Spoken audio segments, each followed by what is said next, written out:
bonjour à toutes et à tous. J'ai le plaisir d'accueillir 4 invités pour cette table ronde. Vous avez ici, à l'extrémité de la Seine, Bernard Clapp, qui est donc le maire de Trigance, une petite commune dans le Var. Hélène Jante, maire de Mallemort, une commune dans les Bouches-du-Rhône.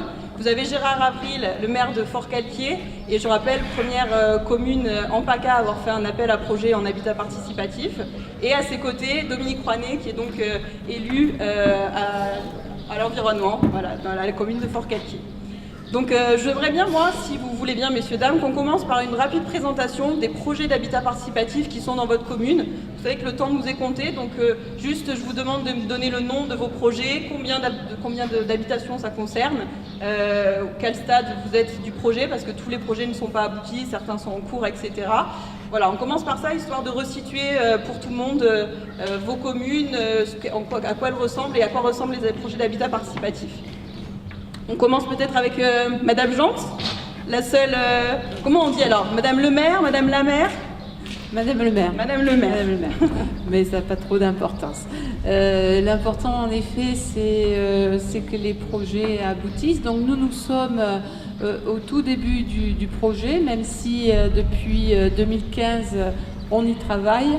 Et c'est essentiellement un premier travail en amont de mon équipe, puisque ces projets, on ne peut pas les porter seul, et c'est un vrai projet d'équipe municipale. Donc Mallemort de Provence, une commune de 6100 habitants. Lorsqu'on est arrivé, mon équipe, en 2014, pour la commune, eh bien, un constat dramatique, vraiment au niveau du logement social, puisque nous étions à 3,8% de logement social, bien entendu très loin des 25%, et prenant conscience aussi que c'est très compliqué de se loger sur la commune de Mallemort, des demandes importantes, etc. On a, quand je parle d'équipe, c'est vraiment essentiel, puisque j'ai là mon délégué à l'agriculture, puisque Mallemort est une commune rurale, 50% de ses terres sont agricoles, et une volonté de porter ce projet en rentrant en communication avec l'association Le Village sur Cavaillon, qui, dans un premier temps, nous a vraiment accompagnés avec un comité de pilotage pour travailler en amont, parce que j'étais persuadée que c'est vraiment ce gros travail en amont qui est nécessaire à faire. Et tout à l'heure, le bailleur en parlait, du principe de réalité et de rêve. Donc déjà poser une réalité. La réalité, c'est qu'on a donc un terrain de 3 hectares qui est vraiment un parc qu'on appelle le parc des 2 canaux. Qui appartient à la mairie. Qui appartient à la commune et qui était un no man's land, qui reste encore un corridor écologique intéressant, mais avec des très, très grands arbres où on y a initié, et là c'est aussi le travail avec d'autres associations, puisque sur la commune, nous avons aussi des associations très actives, avec l'association Vivons Ensemble, qui fait aussi partie du comité de pilotage, qui porte tout le lien social sur la commune. Et sur ce parc se fait aussi des fêtes naturelles. Donc l'idée a été de travailler en fait avec tous ces partenaires pour penser le parc autrement, avec des jardins partagés, un lieu d'espace festif, puisqu'on a une association Siandaki qui faisait la fête des moissons. Donc quand vous parlez de jardin partagé, ça veut dire que ça ne va pas concerner seulement le groupe d'habitants qui va vivre sur cet habitat participatif, mais il y a aussi une volonté d'englober le reste de la population. Tout à fait.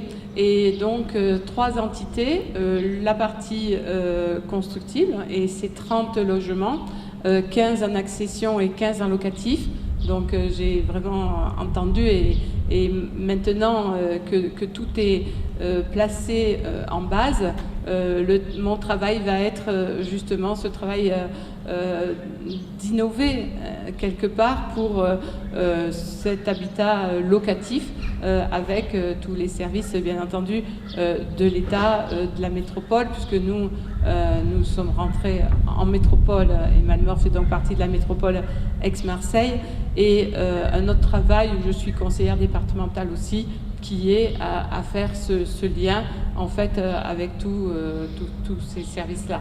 On va y revenir un petit peu plus tard sur justement ce travail collaboratif avec plusieurs acteurs.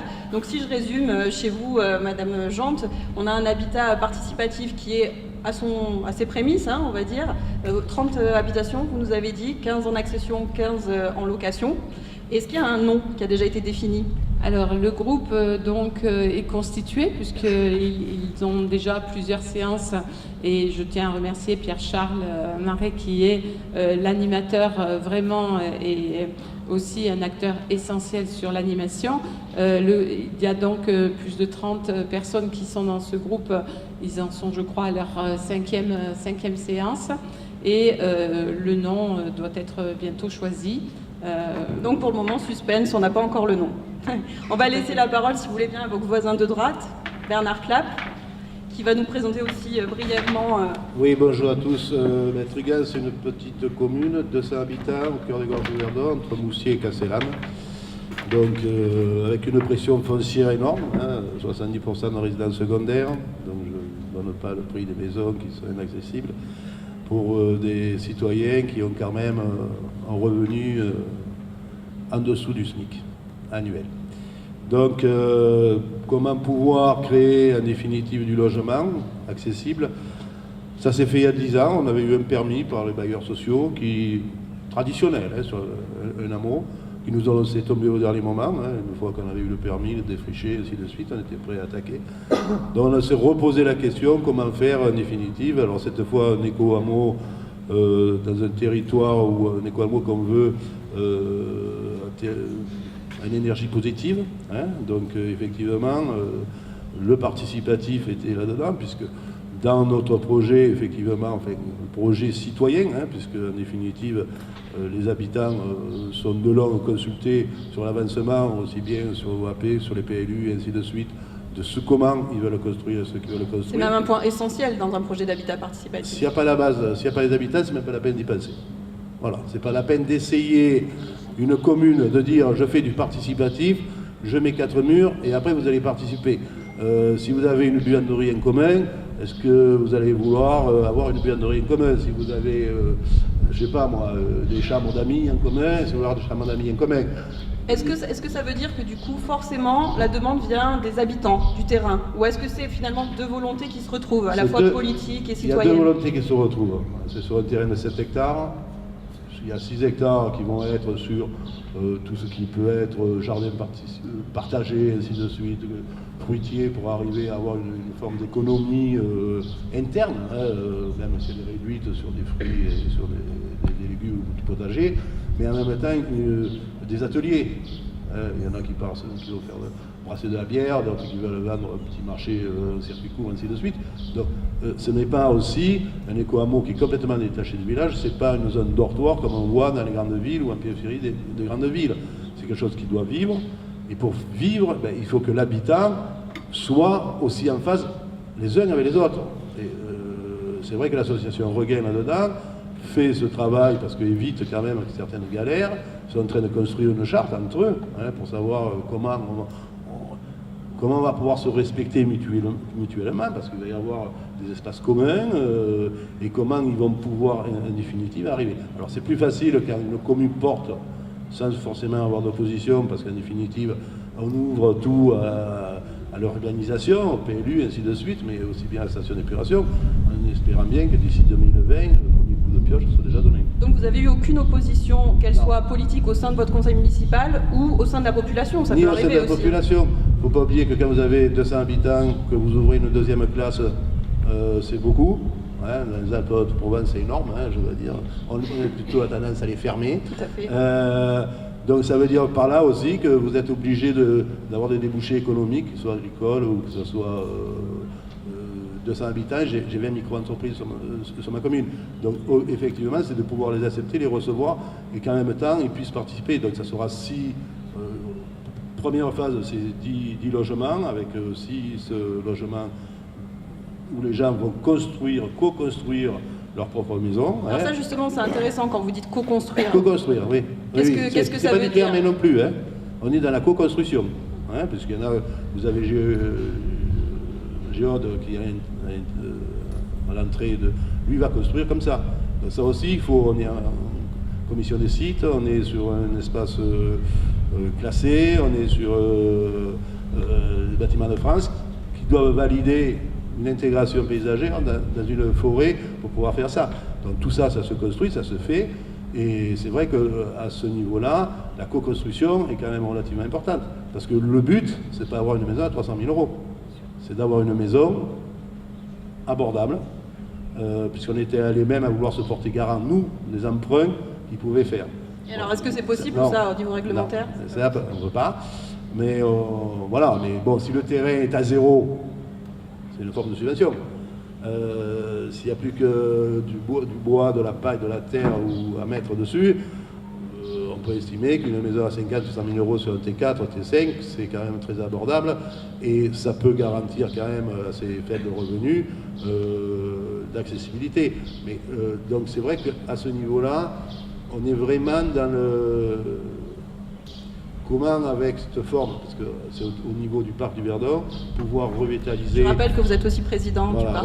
Revitaliser tout ce territoire à travers cette nouvelle forme de vivre ensemble, si on veut, hein, parce que la paupérisation, on voit ce qui se passe dans les grandes villes, et ainsi de suite, crée quand même... on a besoin de retrouver ce lien qui avant était dans nos villages, quoi. Écoutez, merci Monsieur Clapp. On reviendra après un petit peu plus en détail sur le projet de Trigance. Donc, Monsieur Gérard Avril, moi, ce qui m'intrigue et la question que je me pose, c'est comment une commune comme Forcalquier ou comme les communes de vos compatriotes, de vos confrères, elle met au centre de ses priorités l'habitat participatif. Comment cette idée, elle arrive sur la table du conseil municipal? Déjà, bonjour à tous. C'est bien que Forcalquier nous parle l'an dernier parce que, en quelques mots, je vais vous donner la genèse depuis 2003-2004 et vous verrez qu'on retrouve exactement les différentes difficultés. L'objectif pour nous, vous avez parlé tout à l'heure de 3,8% de logement social, nous étions à 4. Et donc la volonté, c'était de poursuivre, et bien que n'étant pas sous la réglementation, on voulait vraiment donner du logement aidé, du logement pour tous. Donc on a commencé par accompagner des projets privés, réhabilitation du centre ancien, donc on a fait la grosse opération suite à diverses opérations qui avaient déjà eu lieu. Et puis on s'est rendu compte que ce n'était pas suffisant. Et donc on a vraiment voulu travailler sur l'habitat pour tous, parce qu'en fait on ne peut pas... Autant on autorise dans un PLU, vous le disiez, des parcelles de 1500 mètres carrés parce que les gens veulent des grandes maisons, autant il faut avoir aussi des parcelles de petite superficie et que les gens puissent vivre ensemble s'ils veulent le faire. Et d'ailleurs, nous aujourd'hui, la fierté que Colibre ait pu se faire, elle est venue après un échec. Parce qu'en 2012, nous avons intégré donc, le réseau national de l'habitat participatif et nous avions un projet sur un foncier communal d'un éco-hameau. Et cet éco-hameau, avec Maison de Provence, Famille et Provence, pardon. Et un bailleur. Donc, voilà, tout à fait. Nous y avons travaillé pendant pratiquement 2 ans, mais travaillé en profondeur avec les architectes, avec Famille et Provence. Et vraiment, on avait quelque chose que l'on pensait très intéressant, et c'était surtout pour faire des primo-accédants. Eh bien, notre grande déception, on l'avait compris le soir de la première réunion publique, où quand on a présenté le projet devant une salle comble, on a vu que habitat participatif, ça voulait dire qu'on partageait plein de choses. Là déjà, il y a plein de prétendants qui n'étaient plus intéressés. C'était en quelle année, rappelez-nous? C'était 2012-2013 à peu près, voilà. Et donc, on a poursuivi, et malheureusement, plusieurs facteurs. On s'est rendu compte que les gens ne voulaient pas partager la consommation de photovoltaïque, ne voulaient pas partager certaines choses, voulaient des clôtures autour de leur maison, enfin bon, c'était quelque chose. Il y a eu la crise financière à ce moment-là, et donc d'un commun accord, à très grand regret, aussi bien pour le bailleur que nous avons dit, bon ben stop. Mais comme nous sommes tenaces à Fort-Calquier, on a dit c'est pas possible que ça ne fonctionne pas. Et on s'est dit la seule façon que ça puisse fonctionner, c'est que ceux qui construisent, qui habitent, ce sont ceux qui participent à l'élaboration du projet. Donc là, nous avons créé également un comité pilotage. Nous avons eu 2 projets qui étaient présentés. Donc on a regardé ça vraiment dans le détail. Et à l'issue de ce comité pilotage, on a donc fait banco avec l'association L'Éco Libre, dont Pierre Lévy fait partie. Et donc ça a été vraiment le facilitateur dans la mesure où, je le redis, ceux qui sont destinés à habiter sont ceux qui sont les fondateurs du projet. Et il n'y a que cette solution, à mon sens, qui peut fonctionner. Et c'est exactement ce qui s'est passé.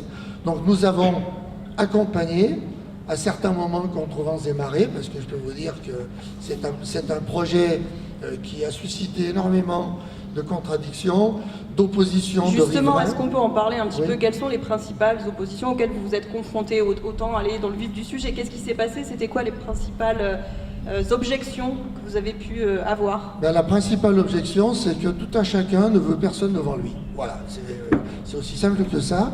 C'est un projet qui était sous forme d'éco-hameau. C'est un éco-hameau qui était très près du hameau des Chambarelles. Donc, jusqu'à preuve du contraire, on avait une OAP dans le PLU qui justement travaillait. L'OAP, il faudrait peut-être traduire pour... Orientation d'aménagement programmé, de programmation. Donc, il y a un lotissement privé qui a été fait en partie basse, un autre petit lotissement privé, l'Éco Libre, le hameau continue à vivre, donc on a harmonisé tout ça. Mais on a vraiment eu des difficultés, on a fait des réunions en mairie avec les opposants, les gens d'Éco Libre, pour essayer de démystifier le mot est pas fort, hein, parce que franchement, on avait l'impression qu'on faisait n'importe quoi. Voilà. Alors justement, vous parlez de démystifier. Est-ce que vous avez aussi ressenti ça est-ce qu'il y a un petit peu, on va dire, des clichés qui sont autour de l'habitat participatif et que vous avez été obligé de dénouer, comme l'a dit Gérard Avril? Complètement. Et c'est vrai que justement, si nous, le projet avec le groupe d'habitants démarre là depuis 2 mois, c'est parce qu'on a travaillé, on va dire, en amont pendant 3 ans à démystifier. Donc ça commence, et je pense que c'est très intéressant de le savoir. Ça commence par sa propre équipe, hein, puisque l'habitat participatif ou l'éco-construction, pour certains de mon équipe, c'était la maison des 3 petits cochons, quoi. Et franchement, on en était là. On parlait du bois, hein, voilà. Donc on parlait une maison en bois. Non, c'est pas possible, c'est pas notre région, c'est pas notre, voilà. Donc ça commence par ça. Ensuite, Et vous formez aussi, parce que vous étiez déjà sensible à l'habitat participatif, ou il a fallu vous aussi vous former? Non, oui, bien entendu. Après, on a une sensibilité, vraiment plus ou moins marquée, mais je pense que c'est ensuite la conviction. Et puis cette ouverture avec les partenaires, l'association Le Village où on est allé, puisqu'ils avaient travaillé, alors eux c'était différent, puisque c'était de la réinsertion sociale, mais les maisons étaient là. Ensuite, dans le comité de pilotage, eh bien, à un moment donné, mon équipe a demandé du concret. Donc voilà, je remercie parce que Vincent Delahaye a pu faire venir justement 3 projets concrets qui ont été expliqués. Et là, ça commence un petit peu à prendre, hein, la mayonnaise commence à prendre. Vincent Delahaye, c'est votre élu, hein, c'est ça? Alors Vincent Delahaye est un élu sur Avignon et président de l'association Le Village. Tout le monde comprenne bien. Donc voilà, donc ça a commencé comme ça. Ensuite, le contact avec Regain, et là on commence à avoir vraiment des vrais professionnels avec des architectes qui travaillent aussi en éco-construction. Donc quelle est la part des habitants dans leur propre construction? Et le principe de réalité aussi qui ressort à chaque fois, parce que c'est très important. Le bailleur tout à l'heure en parlait, de la garantie décennale qu'on ne peut pas occulter. Donc là, l'éco-construction, à quel niveau elle se situera? Comment on va utiliser les compétences de chacun? Enfin voilà, ce sont des obstacles. J'aimerais parler, parce que l'année dernière, justement, donc toute l'année, et ça a été un vrai appui vis-à-vis de mes administrés et de ma population, parce que donc l'école d'architecture de Lumini de Marseille, avec leur 4e et 5e année, sont venus travailler sur le parc des Deux Canaux. Et eux, ils ont eu, bien entendu, ils n'ont pas travaillé sur l'habitat participatif, puisque ça allait être les habitants qui allaient vraiment concevoir leur habitation. Mais ils ont commencé à faire du lien avec le village, et ils étaient 8 groupes qui avaient chacun un projet différent. Nous, on est en bord de Durance, donc il y avait des projets avec le pont suspendu, il y avait des projets avec les cheminements doux, et ils ont commencé à faire du lien de ce parc des Deux Canaux avec le village, à travers des projets, à travers tout un questionnement. Donc ces jeunes architectes, elles sont allées au-devant des Malmortais, donc ça a intrigué bien entendu, mais que ce soit les seniors ou les jeunes, ils les ont rencontrés toute l'année, pour finir par une exposition dans notre salle commune. Et là, on en a vraiment profité pour montrer qu'il y avait des ouvertures, mais le projet n'était pas celui-là. Le projet, il allait être vraiment réalisé par le groupe d'habitants. Et ça nous a vraiment facilité l'insertion, parce que ça y est, on pouvait commencer à parler que le parc des Deux Canaux, il y allait y avoir un habitat participatif sur ce lieu-là. Vous parlez de l'importance finalement d'être accompagné pour une commune. Est-ce que justement, on va dire le rôle d'association, d'accompagnants comme Regain, il est important pour une commune qui se lance dans un projet d'habitat participatif? Ah ben totalement, parce qu'on est tout seul et on ne pourrait pas, on n'aurait pas déjà, on est 3 maires là et on sait le chantier que c'est, les dossiers qu'on a, donc on ne peut pas s'occuper que d'un dossier. Donc moi je disais une équipe, mais des partenaires, et puis c'est important de savoir s'appuyer sur ces associations qui ont la compétence, qui ont des exemples, qui ont l'énergie aussi et qui animent. Là actuellement, voilà, le groupe, il a son animateur, ils sont là d'ailleurs, une partie sont venus au Festival de l'habitat participatif parce qu'il sait dynamiser cette équipe, et c'est plus le rôle du maire. Au contraire, le maire, il doit se reculer, se détacher, et je sais que on a travaillé en amont et on a préparé, le terrain est prêt, il est rentré au PLU, il est constructible parce qu'il faut savoir qu'il n'était pas. On a fait tout ce qui allait être équipement, et maintenant il faut que je m'attache à, justement, puisqu'on fait 15 logements locatifs, il faut que je m'attache à travailler avec la métropole, le préfet et le département pour que justement on trouve des formes d'attribution nouvelles à ces logements-là, parce que voilà, je l'ai fait sur un projet classique dans un lotissement, et c'est 16 logements qui sont arrivés, c'est 16 familles de Malmort qui ont les attributions, donc j'espère bien défendre l'habitat participatif à l'identique auprès de l'État. Monsieur Avril, vous vouliez rajouter quelque chose? Rajouter quelques mots. On parlait tout à l'heure des stigmatisation de ces projets. On a appelé aussi les colibres, parfois on nous disait c'est quoi ce tas de palettes. On avait des posts sur Facebook, ça fait toujours plaisir. Cela dit, le projet est réussi, très bien réussi, et même ça a permis l'innovation, parce que c'est donc du photovoltaïque. Et un jour, Laurent Chérier et je ne sais plus le nom de son collègue sont venus me voir, parce qu'en fait, il y avait le problème de l'autoconsommation qui, juridiquement, n'est pas quelque chose qui existait chez Enedis.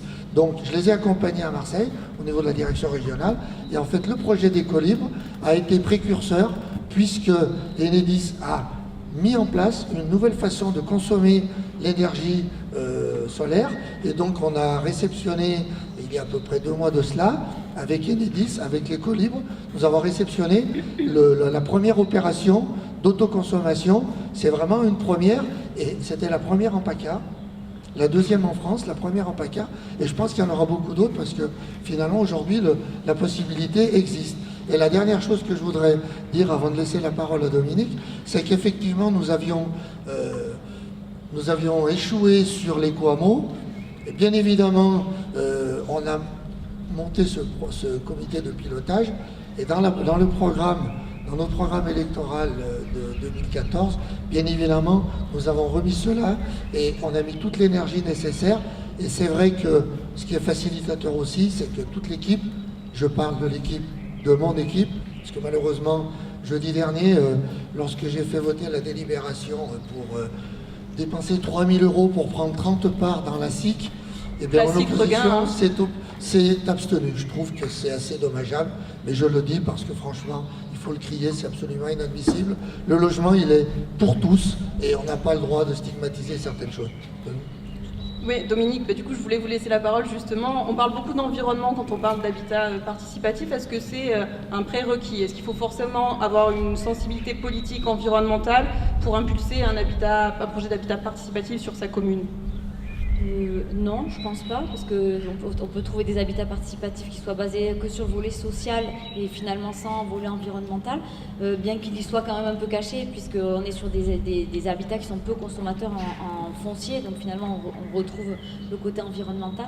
Mais est-ce que je peux me permettre bien sûr, permettez-vous. Alors, en fait, moi, ce que je voulais revenir sur l'histoire un petit peu de Forcalquier dans ces projets-là, parce que ce que j'entends finalement, c'est que nous, on est positionné comme une commune qui a déjà un habitat participatif installé, et finalement, je trouve qu'il y a des choses qui se sont passées d'une certaine façon et qui pourraient mieux se passer. Donc, je voulais en dire deux mots. Finalement, nous, on a expérimenté une solution, c'est la commune est à l'initiative d'un habitat participatif, ça n'a pas marché. La deuxième, les colibres qui sont actuellement installés, c'est le contraire finalement. C'est un groupement de personnes qui sont venues nous voir très très très en amont de leur projet.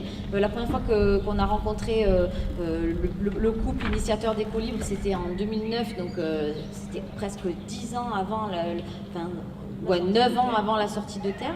Et finalement, ils ont mis très très longtemps, eux, donc, à se structurer, à trouver les gens qui allaient habiter ensemble. Et nous, la commune, on a été juste des facilitateurs, c'est-à-dire qu'on était un peu positionnés en extérieur, on leur a vendu le terrain, on a fait cet appel à projet, mais on est assez extérieur. Et ils étaient très centrés sur leur projet, sur leur groupe. Et finalement, là où je pense qu'on aurait pu faire mieux les choses, c'est qu'on aurait dû, la commune, veiller plus à leur intégration dans le voisinage.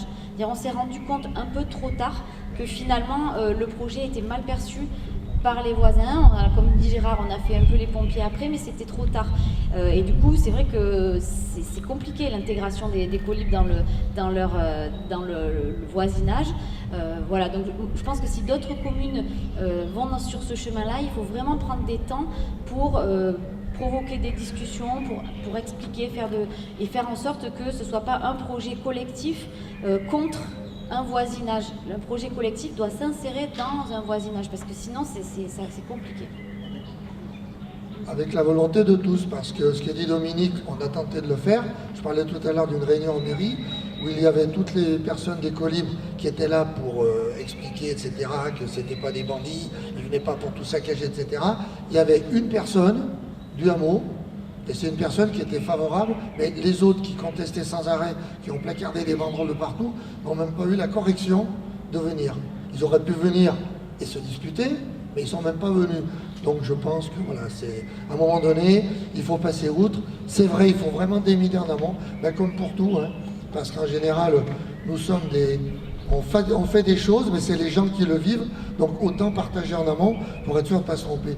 Mais là, après, on est confronté dans des idéaux, moi je vous le redis, que des élus d'une commune s'abstiennent, comme ils se sont abstenus jeudi dernier, c'est tout simplement inadmissible. Et si aujourd'hui nous travaillons sur un deuxième projet avec l'association Regain, c'est un projet qui est en train de mûrir. Je ne peux pas vous en dire plus aujourd'hui parce que ça avance très bien.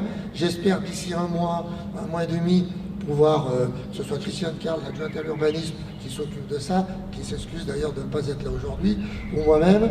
J'espère qu'on pourra vous donner des choses précises, mais on travaille sur un deuxième habitat participatif avec une partie liée au handicap, logement avec handicap, donc avec résident handicap. C'est un vrai projet de société et on y arrivera parce qu'il faut qu'il soit planté avant la fin de cette mandature pour qu'on soit sûr qu'il perdure. Gérard, j'en profite juste pour rebondir sur ce que vous disiez. Donc ce deuxième projet d'habitat participatif, est-ce que vous avez du coup tiré des leçons de vos échecs? Est-ce que du coup vous avez utilisé la même méthode que vous avez mis en place pour l'éco-libre? Est-ce que du coup le groupe d'habitants, ça va quand même venir du groupe d'habitants? Est-ce que la demande est venue du groupe d'habitants? Complètement. D'ailleurs, quand vous êtes venu présenter le projet qui est en cours, je sais plus la commune... Avignon. Ouais, c'est ça. Donc, il y avait des participants qui étaient ceux qui souhaitent faire ce deuxième projet. Et ils ont un stand ici. Et tout à l'heure, la personne m'a dit, je vous en prie, dépêchez-vous de nous dire si on peut, si on ne peut pas. Donc, on travaille très sérieusement sur le sujet. Je vois Gilles Vialard qui est là-bas, parce qu'on travaille avec la foncière Chenley également. Donc voilà, on a forcément besoin d'une assistance à maîtrise d'ouvrage. La participation de la personne de l'association Regain. Voilà, c'est en train de se mettre en place. Ce n'est encore pas tout verrouillé, mais on avance bien. Et de toute façon, bailleur social, quel qu'il soit, nous mettrons en place ce projet parce que, pour tout vous dire, c'est une acquisition foncière que nous avons faite en 2008. Et pour l'instant, il n'y a encore rien dessus. Donc on aimerait bien, 10 années après, pouvoir faire quelque chose. Est-ce que ça veut dire que des personnes qui seraient intéressées par ce projet, il reste encore des places disponibles? Comment on fait pour se renseigner? Auprès de Regain, j'imagine? Oui. On attend le feu vert et après on peut toujours venir sur... Donc vous le saurez. Et on fera une série d'ateliers qui permettront aux gens de prendre progressivement connaissance des éléments qu'il faut pour le projet. Je ne sais pas si tout le monde a entendu, des ateliers vont être mis en place pour prendre connaissance du projet par Regain. Mais je le redis, même on mettra les bases, même si comme l'a dit Dominique, nous sommes des facilitateurs, on avancera à côté, bien évidemment, et pour la communication, on sera là pour défendre le projet, parce qu'on se rend compte que ce sont de super réalisations, mais il faut vraiment les défendre pied à pied au quotidien. Je voudrais redonner la parole à Bernard Clapp, qu'on n'a pas entendu depuis un petit moment. J'essaie de faire régner la parité en termes de parole. Vous écoutez, je vois, vous êtes un bon élève. Du coup, je voulais vous demander, vous parliez tout à l'heure du fait de vouloir une volonté politique de votre municipalité, de faire accéder à la propriété des personnes qui ont un revenu modeste. En quoi l'habitat participatif est une bonne solution pour répondre à ce besoin? Parce qu'en définitive, à l'heure actuelle, la facilité qu'a une commune à travers l'aménagement de terrain qu'elle veut mettre à disposition, alors ça ne sera pas forcément payant dans le sens où effectivement on peut comprendre qu'il y a une viabilisation qui va coûter quand même relativement cher, on est autour de 400 ou 600 000 euros. Si on doit faire aussi donner quelque chose pour pouvoir construire, enfin recevoir pour pouvoir construire, ça ne peut pas marcher. C'est-à-dire on est vraiment sur une population à faible revenu, qui ont envie d'avoir une accessibilité aussi, qui ne peuvent pas construire. Et c'est vrai que la commune fera cet effort de telle sorte que l'on puisse leur donner aussi les moyens de travailler et de vivre. On n'a pas les mêmes problèmes, ça veut dire quoi? On n'a pas les mêmes problèmes sur une commune de 200 habitants que sur une commune de 6000 ou à Fort-Calquier. Vous voulez dire en termes d'opposition, par exemple? Pas d'opposition, on est quand même sur des territoires pauvres et riches à travers l'énergie, parce qu'on est en train de monter un parc photovoltaïque qui rapportera beaucoup de deniers et qui va pouvoir permettre d'accompagner tout le monde, villageois y compris, à travers une politique énergétique où effectivement on subventionnera la réfection des toitures, de fenêtres, ainsi de suite, et on participera à l'éco-hameau dans sa construction. Donc je veux dire, c'est quelque chose qui pour nous est plus facile, parce que j'ai pas eu d'écueil de la population, il n'y a personne qui est monté au créneau, personne voilà. Après on n'aurait pas pu le faire seul, donc s'il n'y a pas les habitants, c'est pas la peine. Et Regain est là en définitive pour pouvoir créer de maintenir en définitive ce noyau d'habitants parce que ça prend du temps. Enfin, ça prend du temps quand j'entends 10 ans. Nous, on est à 2 ans, à peine, même pas.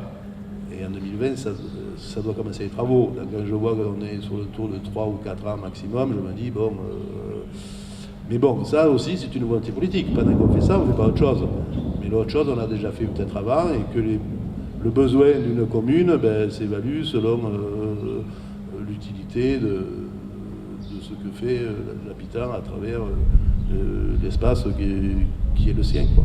Donc, qui est la vie à travers ce village, et qui ont cette mentalité de pouvoir effectivement échanger.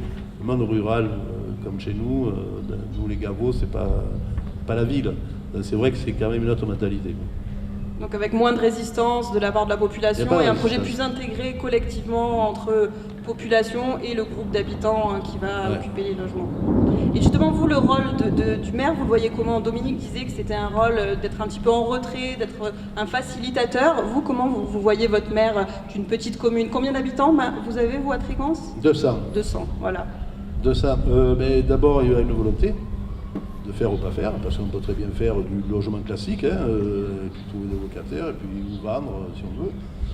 Là, c'était plus d'intégration d'une population. Il ne faut pas oublier que quand même 70% de la population n'est plus trigançoise, donc elle est venue de l'extérieur, avec la paupérisation qu'on voit en ville, ainsi de suite. Il y a aussi ce besoin de retrouver autre chose pour certaines personnes, de vivre autrement, en définitive. Et vivre autrement, ça ne veut pas dire... le seul truc que j'ai entendu dire, oui, mais un éco-hameau participatif, c'est... Voilà, chacun est chez soi, je ne veux pas chez le voisin, quoi. Voilà, c'est le seul truc que j'ai entendu dire. Mais parce que c'était une mauvaise connaissance de ce que peut être un logement participatif. Pourriez nous définir éco-hameau? C'est quoi la différence entre un éco-hameau et un habitat participatif? Ah non, nous, en zone rurale, de montagne, la loi... étant donné qu'on n'a plus droit à des zones urbaines ANB qu'on a classées, qui étaient éparpillées de partout, on est dans la continuation de l'habitat. C'est-à-dire on continue à construire côte à côte. Si on veut développer quelque chose, on est obligé de créer un hameau nouveau. Alors, un éco-hameau à énergie positive, participatif, éco-construction, c'est encore beaucoup plus compliqué. Parce qu'on est quand même monté au ministère, le dossier est même monté au ministère pour nous donner l'aval de pouvoir le faire. Donc c'est vrai que c'est quelque chose qui a une forte empreinte sur l'environnement. Et à travers ça, s'il n'y a pas la commune, mais s'il n'y a pas les habitants pour valider cette vision de pouvoir construire, de pouvoir habiter différemment, ça ne peut pas fonctionner. Après, il faut les moyens financiers. Les moyens financiers, on les a trouvés à travers un parc photovoltaïque assez important, où on mène les deux de front, je veux dire. Donc c'est peut-être facile, c'est peut-être pas réplicable ailleurs, mais en tout cas, ce qui est sûr, c'est que ça part à la base. Une expérience, j'avais créé une maison de pays pour des produits de pays. Voilà, on fait une maison, là, très bien. Et sans faire participer les acteurs économiques. La maison de Péry, elle a duré 5 ans. Un éco-hameau participatif, donc, comme on le veut, s'il n'y a pas l'habitant, c'est même pas la peine d'y penser. C'est même pas la peine de construire la première pierre. On le fait, alors c'est plus participatif, c'est du logement social classique. On parle beaucoup du coup de participatif, évidemment, puisqu'on parle d'habitat participatif. Est-ce que finalement, impulser un projet d'habitat participatif sur sa commune, c'est aussi contribuer à une démocratie participative réelle? La démocratie, vous êtes obligé de l'avoir quand vous êtes dans votre PLU, vous allez avoir l'enquête, vous allez avoir l'OAP, vous allez avoir les architectes, et que l'habitant il vous fait les propositions de dire OAP, nous la vision c'était une cour intérieure. Après, vous habitez en décalé, pas forcément comme ça, mais bon voilà. À l'heure actuelle, c'est pas ce qu'ils veulent, parce qu'il y en a qui veulent de la terre, d'autres du bois, d'autres ainsi de suite. Donc ils sont carrément été, avec l'architecte, travailler sur l'OAP et sur le plan d'aménagement qu'ils vont concevoir après.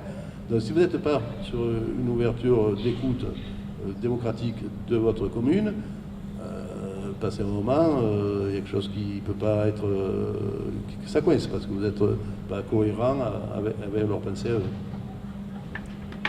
J'aimerais redonner la parole à Dominique, si elle veut bien. Donc...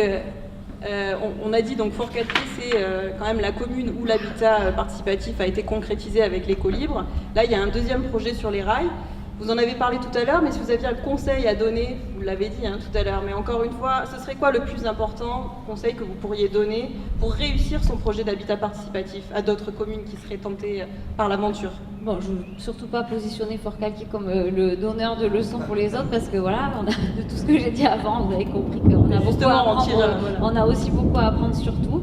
Moi, je dirais d'essayer de travailler en amont avec tous les acteurs concernés, essayer de répondre à un réel besoin du territoire, parce que d'expérience de ce que nous on a vécu, le projet actuel il est super et il a fait venir plein de gens de l'extérieur avec des vraies personnalités intéressantes pour la commune. Il a intégré des personnes qui habitaient déjà ici, mais je pense que c'est ça qui est important, c'est d'arriver à mixer un vrai besoin de territoire et le fait de pouvoir attirer aussi des gens qui apportent de la richesse pas de la richesse économique, j'entends la richesse sur notre territoire, et puis vraiment veiller à l'intégration dans le village et dans le voisinage direct. Et le troisième, c'est veiller à ce qu'il y ait des voies douces pour pouvoir rejoindre le centre-ville de façon à ne pas générer des transports en plus.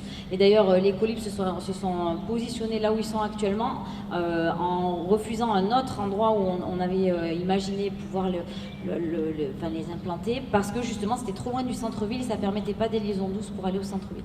Voilà, si je peux me permettre. Avant qu'on passe aux questions dans le public, j'aimerais juste faire un petit tour de table pour savoir si vous aviez 3-4 valeurs qui représentent pour vous l'habitat participatif, 3-4 mots, pas forcément des valeurs, ça complique un peu les choses.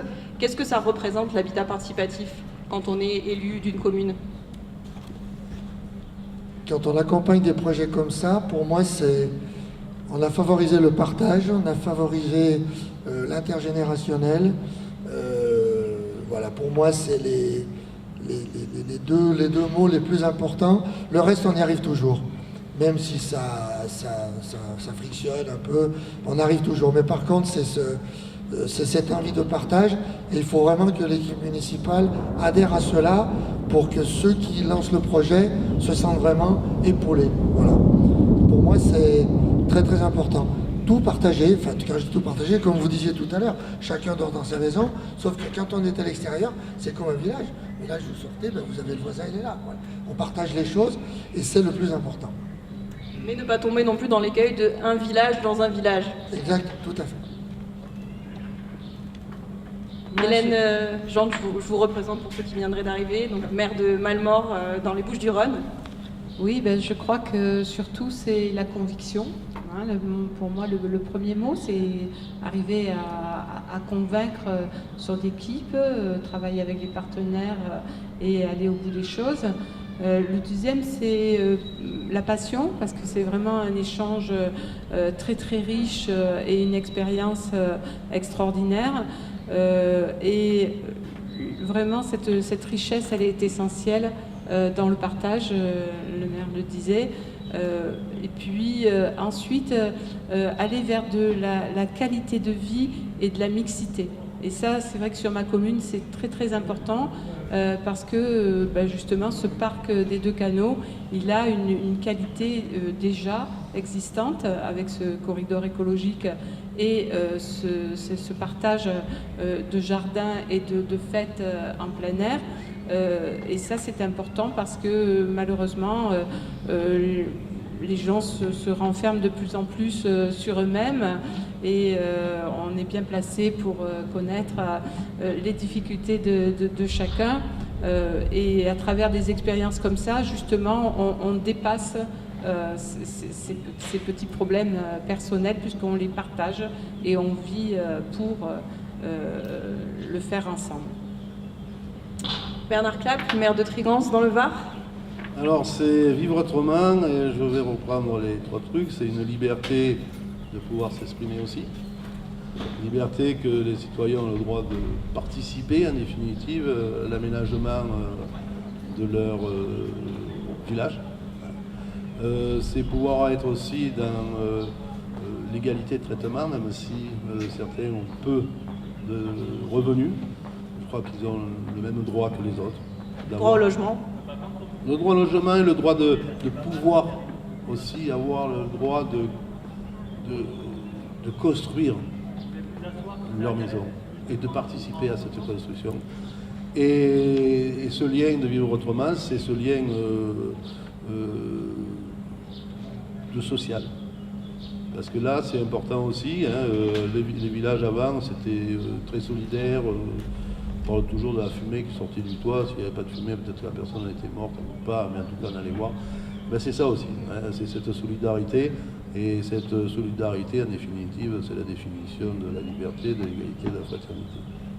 Finalement, l'habitat participatif, c'est ni de droite ni de gauche, c'est quelque chose qui doit rassembler toutes les sensibilités politiques. On est d'accord? Est-ce qu'il y a des questions? Non, je vais rester. Mais en fait, moi, je suis pas sur la montée parce que je suis arrivé en retard. Mais je fais partie de l'équipe municipale. Et je voulais ajouter un petit plus sur l'accompagnement du projet et peut-être un retour d'expérience sur les choses auxquelles il faut faire attention. Et moi, le retour maintenant que j'ai avec l'éco-libre, c'est qu'il y a vraiment des moments clés qu'il faut pas négliger. C'est vraiment la question de la concertation que je mets en parallèle avec celle de la forme architecturale.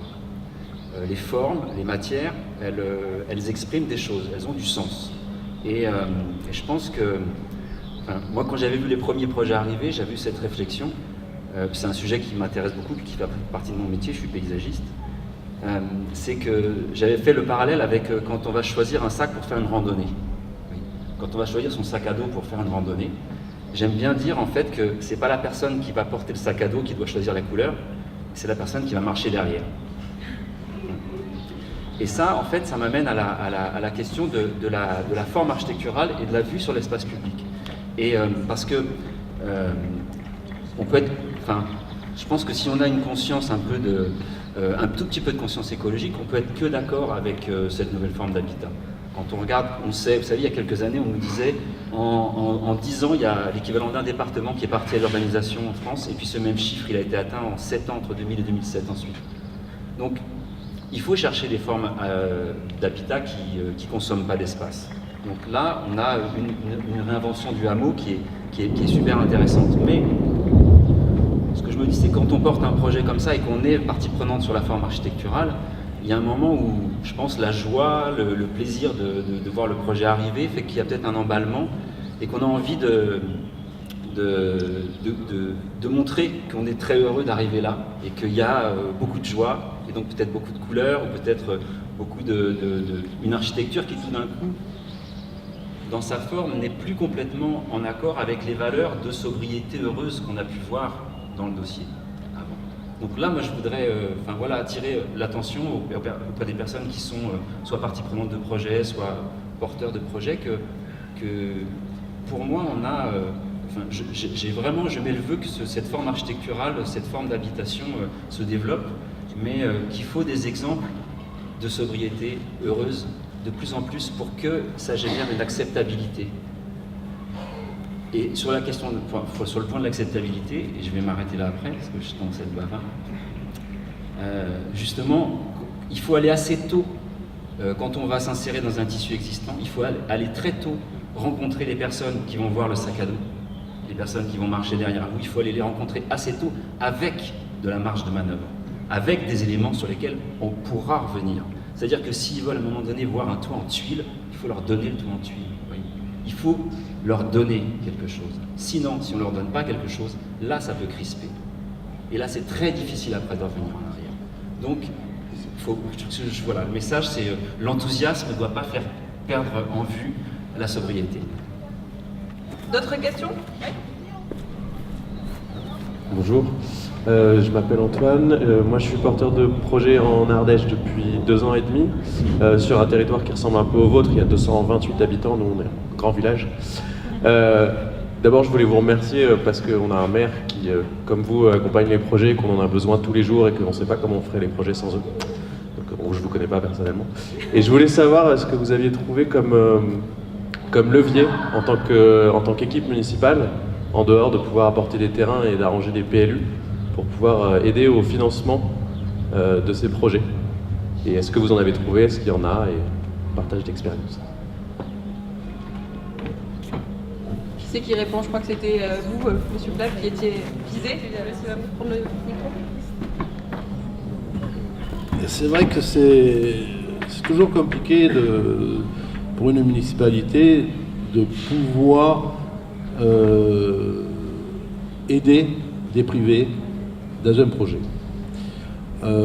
L'équité est indispensable sur une commune et même les petites communes.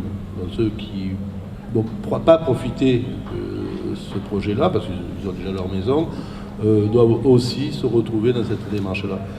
C'est vrai que c'est pas avec les budgets qu'on a qu'on va pouvoir financer 600 000 euros de terrassement, de viabilisation, ainsi de suite. Mais c'est vrai que c'est avec, comme je le disais tout à l'heure, des revenus très importants de photovoltaïque qu'on va pouvoir aider. Et quand on va pouvoir aider, ça veut dire qu'au lieu de transmettre une station d'épuration, un nouvel plan, 10e plan, 11e plan sur l'agence de l'eau, dit on ne subventionne plus, c'est fini, à partir de l'année prochaine, les stations d'épuration même. On ne fait plus que de l'entretien, enfin, celles qui sont anciennes, ainsi de suite, et ça on ne fait plus. Donc, je me suis battu contre eux, je dis donc laisse tomber les Quamo.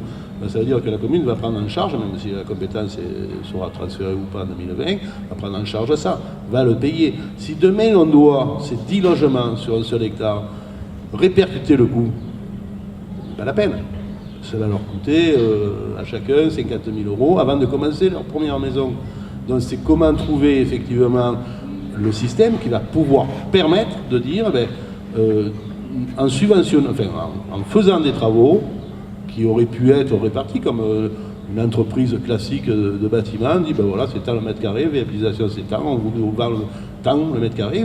Il y a beaucoup de logements qui ne sortent pas parce que le coût du terrain est trop élevé. Donc c'est de dire, ce terrain-là, vous allez l'avoir, je ne dis pas l'euro symbolique, mais juridiquement, qu'on se donne les moyens de pouvoir, en définitive, qu'ils aient l'accessibilité à ça. Ça, c'est déjà un gros point. Après, c'est vrai que sur la politique énergétique, la répartition de l'argent du photovoltaïque qui va arriver, ils vont pouvoir aussi en bénéficier au même titre que n'importe quel habitant du territoire. Donc c'est l'un dans l'autre, cette volonté-là, de pouvoir aider, en définitive, les faibles revenus à pouvoir construire éco-construire leur bâtiment. Pour l'instant, on est toujours sur des... Et c'est là que, s'il n'y avait pas regain, on est dans l'incapacité, nous, de toute manière, la commune, à développer, à tenir un noyau, aller sur du juridique, aller sur l'accompagnement, on va dire, au final. Hein, parce que c'est toujours pareil, ça sera combien, un artisan, deux artisans, ça sera un architecte, commun, pas commun, les permis en même temps, déposés ensemble, ou au fur et à mesure. Tout ça, c'est des questions qui restent, mais tout à l'heure, j'ai entendu, il n'y a pas de modèle. Donc on avance et on trouve des solutions. Et en trouvant ces solutions-là, il faut être très réactif. Il ne faut pas attendre une réponse qui, des fois, n'arrive pas. Donc c'est vrai qu'il faut pouvoir accompagner un maire ou une commune qui se lance sur le participatif pour faire du logement, d'accessibilité à des moyens, à des revenus modestes. C'est plus compliqué que vous pouvez croire. C'est vraiment quelque chose, vous y croyez ou vous y croyez pas. Mais c'est pas facile dès le départ. Une fois que vous êtes pris là-dedans et que vous avez compris le système, que vous avez fait comprendre aux habitants tout l'intérêt qu'ils ont rentré là-dedans, de pouvoir créer ce noyau et participer, je pense que tout le monde est gagnant. Mais écoutez, merci, on va essayer de respecter le timing, parce que là, on a d'autres spectacles qui vous attendent. Je vous remercie tous les quatre d'avoir participé à cette table ronde. Merci à vous d'avoir écouté. La journée n'est pas finie, vous avez une déambulation qui va démarrer à l'extérieur, vous avez les concerts qui démarrent aussi dans le jardin, et vous avez la tombola, donc ne loupez pas la tombola. Merci à tous et bonne fin de journée. N'oubliez pas, demain, il y a encore regain.